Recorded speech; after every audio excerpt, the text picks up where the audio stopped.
Bonjour, bienvenue sur Vaping Post pour ce tutoriel sur les e-liquides DIY dans lequel on va parler des bases et plus exactement comment choisir et faire sa base. Un liquide de cigarette électronique est principalement composé de bases, d'arômes et éventuellement de nicotine. On parlera des arômes et de la nicotine dans des tutoriels spécifiques. La base quant à elle représente environ 80 à 90% de l'ensemble et c'est elle qui est à l'origine de la vapeur elle-même. Seule la base n'a pratiquement aucun goût, c'est pour ça qu'on rajoute les arômes, ni de hit, la sensation en gorge, et c'est pour ça qu'on rajoute facilement de la nicotine. La base DIY est composée de glycérine végétale, que l'on appelle également VG ou GV, et ou de propylène glycol, que l'on appelle également le PG.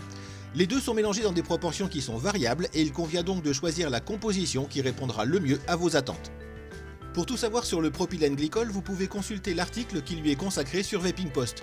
En résumé, et pour ce qui nous intéresse ici, il a plusieurs propriétés essentielles pour le choix de votre base.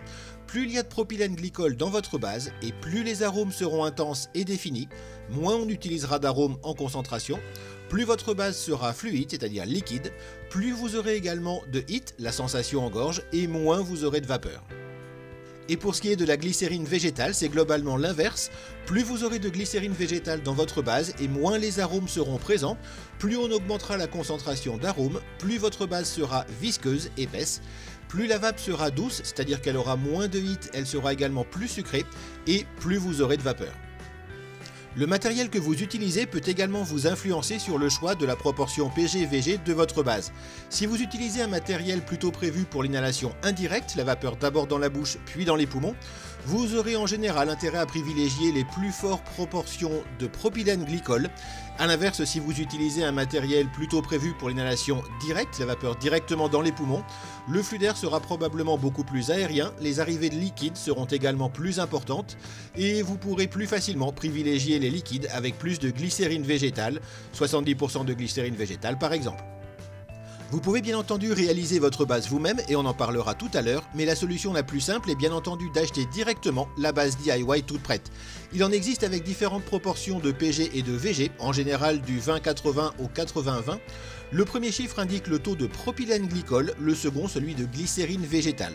Il s'agit toutefois d'une notation fréquente, vérifiez quand même bien les taux de chaque composant sur la bouteille que vous achetez. Certains fabricants inversent effectivement les deux chiffres.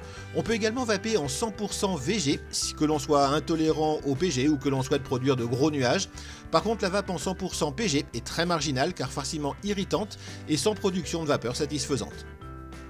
Vous trouverez ces bases toutes prêtes dans des bouteilles de 100 ml, 250 ml, 500 ml et même 1 litre, certains fabricants allant jusqu'à des conditionnements de 5 litres.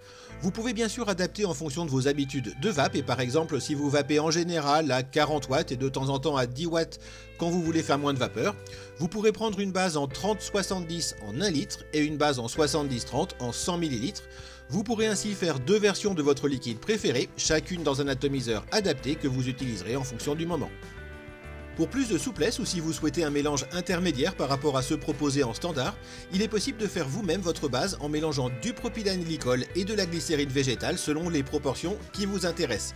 Vous pourrez ainsi facilement adapter votre base au liquide que vous allez faire et au style de vape que vous envisagez avec seulement deux bouteilles, une de PG et une de VG. Il va de soi que pour ces deux composants, vous ne devez utiliser que des produits conçus et commercialisés pour la vape. Leur pureté et l'absence d'autres composants sont garantis, il en va de votre santé. Vous pouvez toutefois acheter du PG et de la VG pure en pharmacie, vérifiez bien que c'est des compositions à 100%, mais ils sont souvent plus chers et moins disponibles, surtout pour le PG qu'en magasin de vape. Peu d'intérêt donc, mais gardez l'idée sous le coude, elle peut vous servir en dépannage. Réaliser le mélange en soi est on ne peut plus simple. Pour faire par exemple une base en 70% PG, 30% VG, vous allez mélanger 70% de PG avec 30% de VG.